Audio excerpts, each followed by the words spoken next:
Welcome back to another Alvo patch update. Today we're going to be talking about two different patch updates for reasons I'll explain, but it's going to be a long one, so let's just hop right into it. Let's go. Alright, first we're going to talk about patch 1.3.3 and then we'll move into patch 1.3.4. But let me explain first as to why I didn't talk about 1.3.3, which launched back in November of this year, on November 24th. Now the reason I didn't bring this up before and create the patch update video like this one, for that one specifically, it's one because it's super loaded with a whole bunch of content, but I expected the winter Christmas package to be released soon thereafter, but I guess it didn't, and that ended up releasing just this past week, today being the 23rd of December. So that's the reason why I suspected that I would be able to do both, because they are going to release fairly close in succession, but that didn't happen. So anyway, here we are. We're going to talk about it, and you'll be able to see there is a whole lot of stuff to go over. So I'm going to read rather quickly, so listen up, listen close, and listen carefully. You can find this information, by the way, either here on Discord, over on the main website, which is alvogame.com, or you could check it out on the Facebook group page, the official Alvo community Facebook page. But this is a whole bunch of stuff, and there's not a lot necessarily to talk about for each item, but I'll fill in some little details here and there just to probably provide some perspective and clarity around them. Anyway, enough talking. Patch 1.3.3, this was around the time of Thanksgiving. 40% off during that period of time. It's still relatively cheap now, so please be sure to go into the Oculus store and check it out. It's very much worth the money that it costs right now. There was a Alvo beta testing sign up. You can actually still access this via the Discord, so if you're not part of the Discord, be sure to join it and click on this link, and you too could become a member of the beta testing team. The patch notes, as you can see, there's a whole bunch here. We'll start with weapons though.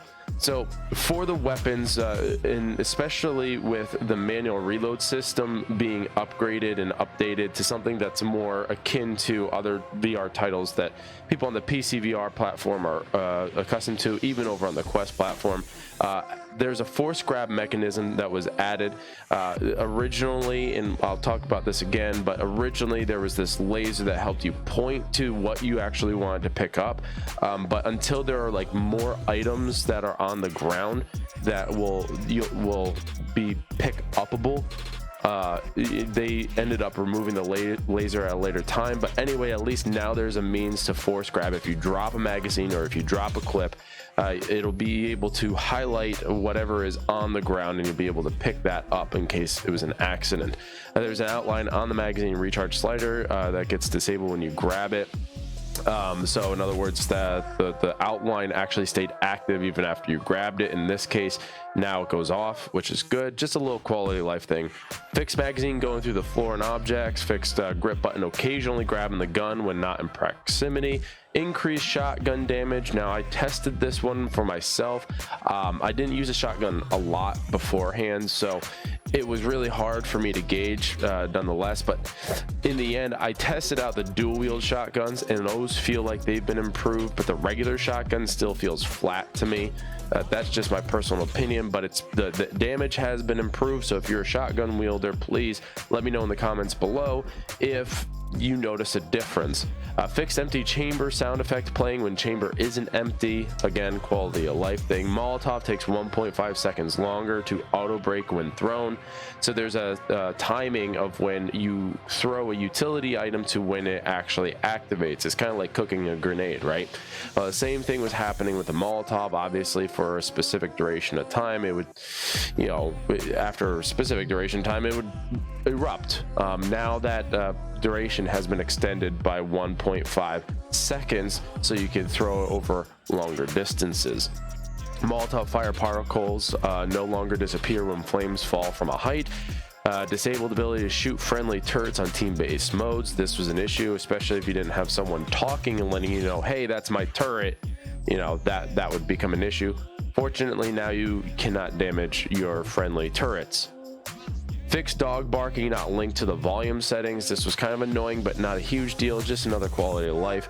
Reduced bazooka damage for the player who fires it. Many people were killing themselves, especially at various distances. Distances you would suspect that it wouldn't kill you, but you know, the damage has now been reduced, so you should be okay, and I've seen most people be okay with this change.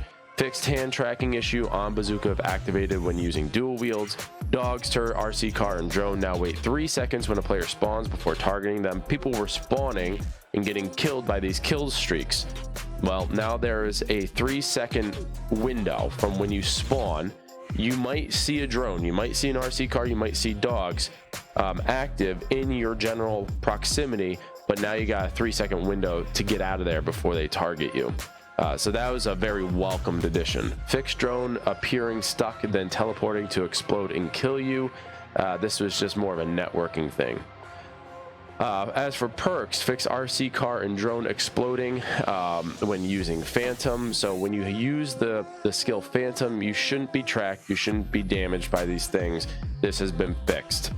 Feature added ability to do a small jump if you're out of stamina. Before, you needed to recover some stamina to do a full jump. Now you can do a half jump, which can get you up on most small levels, you know, elevated levels, whether it could be like a small box or like a small wall. You'll now, even on 0 stamina, you'll be able to do a half jump to get over some of those things and potentially into greater cover. As for the UI, a bunch of little things. Again, add a missing localization to the back button of weapon customization window. Fixed combat knife and customization menu rendering behind the UI. Fixed unlock label going out of bounds in the end of match screen. Fix mute unmute all button labeled disabling incorrectly and not localized. Fixed mute button player on end of match screen not working if someone leaves, and dead player skill UI made smaller. This dead player skull used to take up the majority of your screen, so you'd be looking around and you have this big ass skull staring at you. This has reduced significantly, and actually it's a wonderful change because you could still see it, but it's not so distracting. It's not so apparent that it's going to draw your attention or disrupt any kind of line of sight that you might have with an enemy. So well done, team. Really good change. Updated game logo. So the game logo has obviously changed from the original yellow traditional Alvo with the target to something a little bit more sleeker. If you haven't seen it, you got to hop into the game to see it, or you could check out one of my videos here on my YouTube channel. Another UI, two more UI changes. Initial loading screen recenter prompt now differentiates between Pico 4 and Neo 3 controller icons. So this was an issue over on the Pico side. I don't have one, so I can neither confirm nor deny the positives of this change. But if you are a Pico user, please let me know if this is you know, a better enhancement to your experience. And last UI change, Party Plus button removed in main menu for the Pico only. There must be a reason behind that. I'm not sure. I can't critique that or discuss that much further. Last few points here is on hardpoint. Players no longer spawn inside an objective. This was something happened to me a couple times. I didn't mind it, honestly. But truthfully, if you do spawn in on the point itself, it creates a disadvantage. So all spawn points are now algorithmically outside of the actual location you're trying to capture, which makes it more balanced and fair for everybody. Objective no longer considers a dead player. Before, some people were experiencing dead players being stuck in that, you know, highlighted area, and it's still counting towards either contention or someone is actually still on the point. This has been fixed, fortunately, because again, that creates a level of unfairness that just is not necessary in an objective-based game. Fixed pre-game timer not working correctly at the start of match. That's been updated. Players now respawn closer to an active objective. This is huge for maps like desert, and for other maps like I'll even say high rise. If you are trying to get to the point, and let's say on high rise it is on the bottom floor, you're spawned on the top floor. It takes a while to get down to the bottom floor. Now it's going to spawn you in a more localized area around the actual hard point, making it easier to focus your attention on getting there faster and engaging earlier, giving you more of a chance to actually capture the point, as opposed to before where it would take you multiple seconds of losing points and losing an opportunity to regain. So really good change there, much appreciated. Another fix was fixed player chevrons not working correctly. This is just a nice little UI change, a nice little quality of life improvement. Fixed bug that was caused by a player dying in objective before it becomes active. Fix mute buttons not working. Spawn points on the same floor as the objective as prioritized, similar to what I was saying about on high rise. And fix damage teammate not being indicated on minimap. So more just minimap UI enhancements.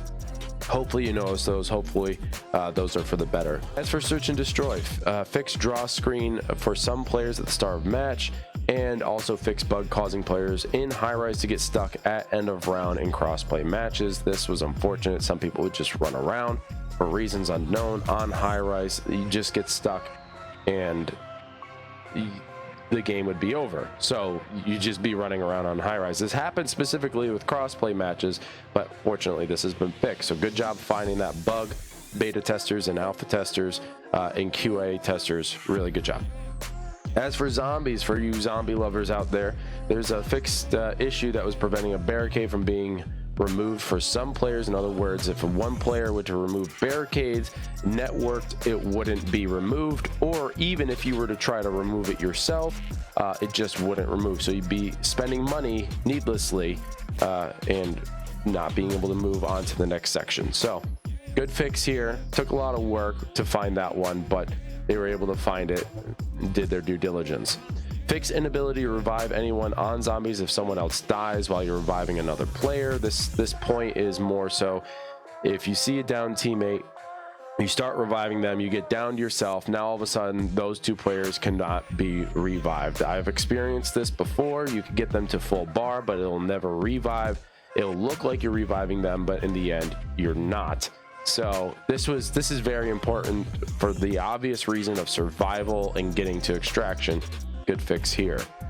It looks like I skipped one. So there was a fixed issue on zombie scoreboard not clearing cache when someone leaves the room.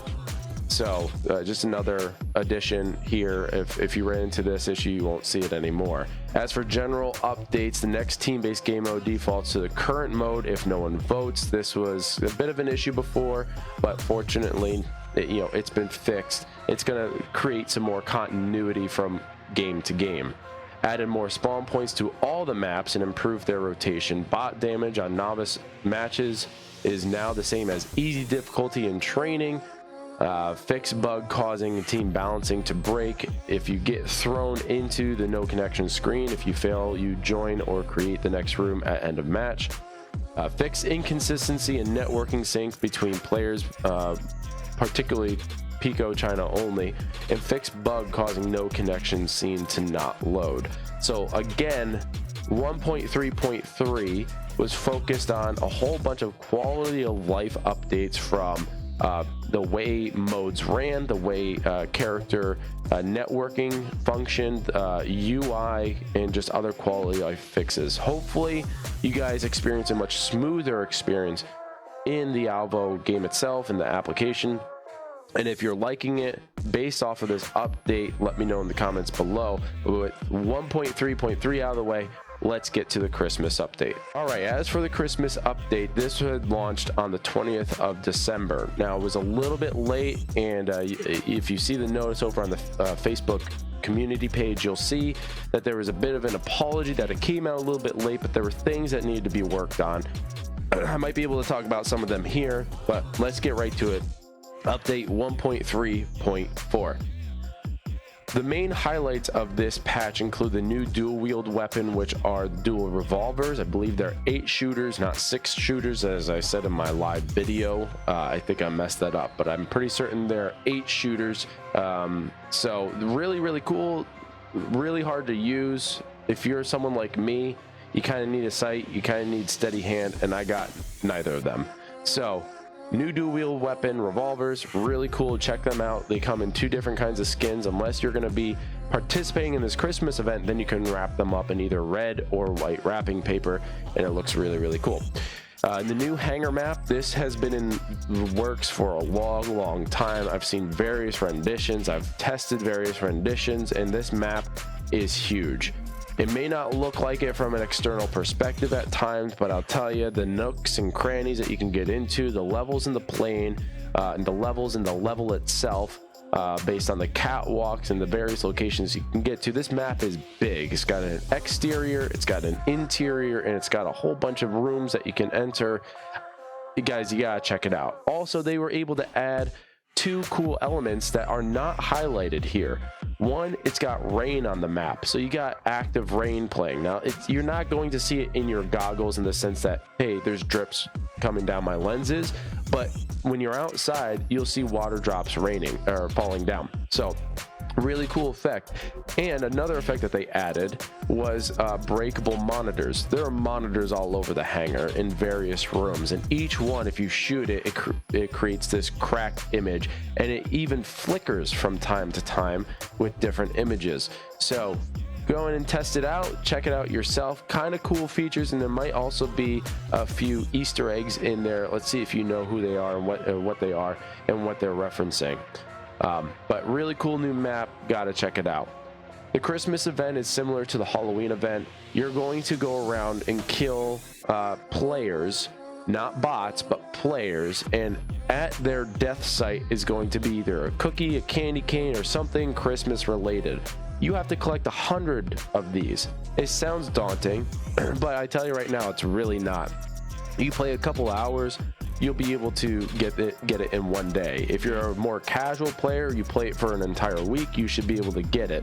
It's really not that daunting of a task, but what's great about this is, whereas with the Halloween event, you got a new skin, in this event, you get 2 new gun skins.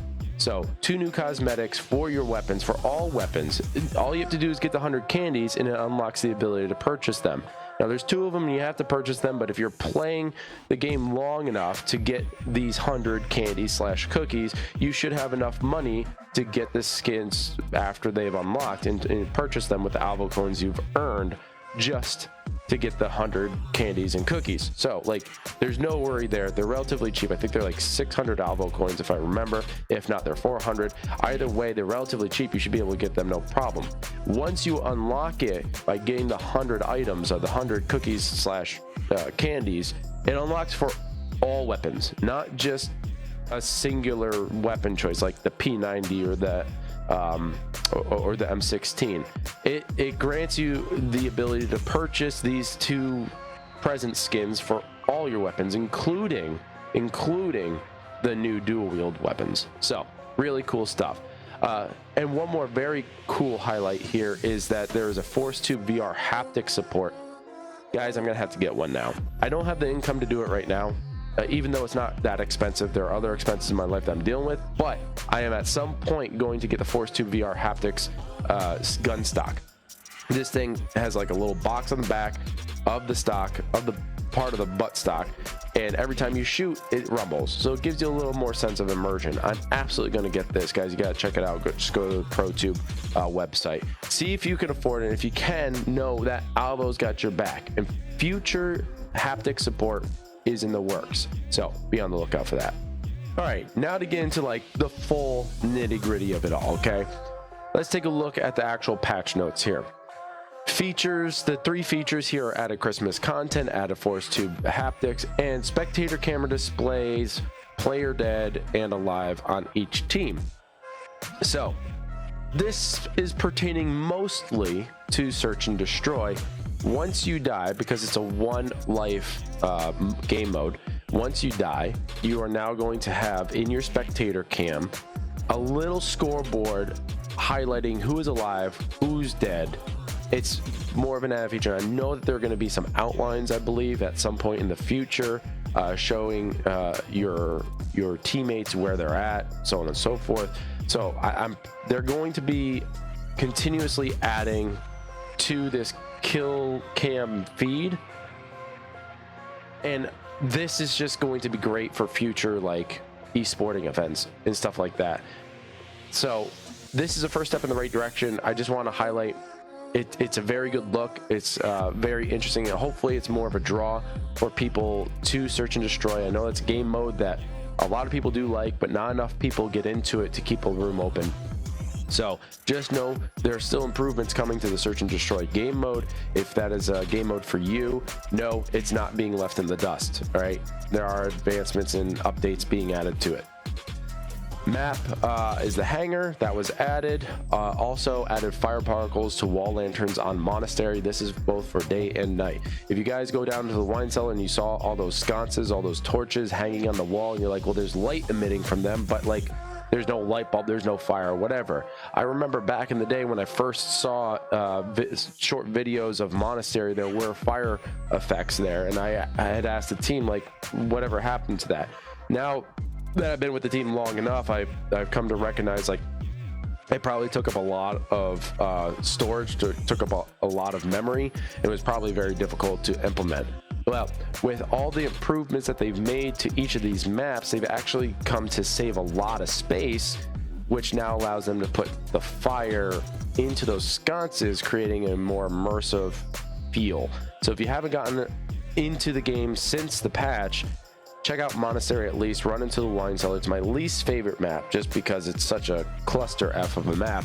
But it's still a really cool effect, and I really appreciate it. Hopefully we get to see it more in the future. All right, now as for the weapons, there's fixed shotgun not requiring pump if you load bullets from 0. Before, if your shotgun went empty and you start reloading the bullets, you could automatically fire. Now it requires you to actually pump the shotgun. Is it more of a nuisance? Absolutely, but it's also more realistic in the sense that if your chamber's empty, you load a bullet, you need to pump it to fully load it before you shoot. So it just makes sense. So good little addition. It's a quality of life thing. Dual wield revolvers are now in play, as we talked about. You could go check out my live video from either last night or a couple nights ago. You'll see I run in the training with them. They're really cool, and in fact last night I ran a match of Monastery with the revolvers, and it's super fun, man. Like, it's super fun. If you haven't tried it yet, get in it. Don't worry about your kill death ratio. I tend to overly focus on my KDR, but if you're looking for some fun, the dual wield revolvers are where it's at. A lot of fun. There's a new added skin to the SMGs, the dual wield SMGs. It's a nice brushed, worn looking metal. Looks really cool, looks realistic. I love the fact that it's not super clean. It looks like it's been through something, you know. It looks battle worn, some would say. So really cool addition to the SMGs. Dual wield guns can collide with each other now, whereas before they would just pass through. Now they have some collision. Now if you move your hands fast enough, yes, the guns will still go through each other. There isn't a great sense of collision yet, but at least the collision exists. Even with the dual knives, the dual wield knives, those have collisions, colliders on them. So really cool small addition. It's nice to see that they're focusing on those little details.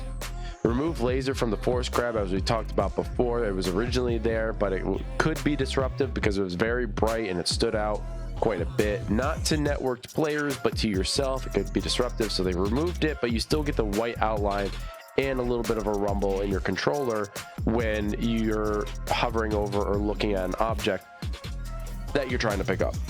Adjust the size of network scopes in some guns. This is pretty much when you're looking at a teammate or you're looking at an opponent, the scope sizes would be improperly networked. In other words, you could have the largest zoom scope, which was 8 times zoom. You could look at that on a networked player like a teammate or an enemy, and it'd be super small, for example. Well, now it's networked to be the appropriate size, or at least close to the appropriate size. Grenade price increase in zombies mode. They're a little bit more expensive to get. Fix inaccurate Chinese translation in tutorial. Fix friends list bug causing friends to show offline. Improve scoreboard UI in all modes. So there's a brand new look to the scoreboards, and they're also stacked a little bit differently, and it looks much cleaner. So good job on that end, boys, over at Mardonpol and OutsideIn. It's a beautiful change. It's much more pleasant to look at. than it was before, and it's much cleaner. You could very much distinguish between the two scoreboards. It's a welcome change. It's nice to see that those things are being cleaned up. Again, small details, but very critical in the end. You can now choose from up to 6 different maps at the end voting screen. So whereas before it was only 4, with the increasing number of maps coming out, they've added 2 more to the mix. So now you can vote on up to 6. Randomized initial free-for-all spawn. So this is a lot more randomized. Again, they said that they've increased the number of spawn points on each map. So now it's going to be a lot more randomized. Hopefully there won't be nearly as much spawn killing as some people claim that there was. Hopefully this is a welcomed addition for all y'all in free-for-all. Fix bug causing loadouts to break in zombies. S&D bomb only tracks primary hand except on psvr aim. Couple of UI fixes here. Fix missing UI if you join a party while you were searching for a game, and fixed incorrect kill streak label in the main menu. So that's pretty much it. There are your patch notes. Quality of life changes, a few additions, and of course this Christmas event. So whilst most of the team will be taking it a little bit easier during this holiday season, we are still on hand should you need us. On behalf of all the team at OutsideIn and Mardonpol, we hope you have a Merry Christmas and a Happy New Year. Thank you, team. Thank you. They're the revolvers, guys. Anyway, that's going to be it for this Alvo patch update. Hopefully you guys enjoy the new content. Hopefully you enjoy some of the quality of life fixes. I know I am. If you guys want to check out some of this cool new stuff, you can join me over on my YouTube channel, which is actually right here. When I do go live, be sure to subscribe and hit that thumbs up button if you like what you see here on this channel. Also, be sure to comment below. Have you experienced some of these changes? Have you noticed them? Are they noticeable to you? Are you enjoying them? If you have suggestions and you're not part of the Discord, do you need a link to the Discord? I'll be sure to get that to you upon your request. But thank you so much for being here. Be sure to join the pack today, and I'll see you guys in the next patch update. But until then, peace.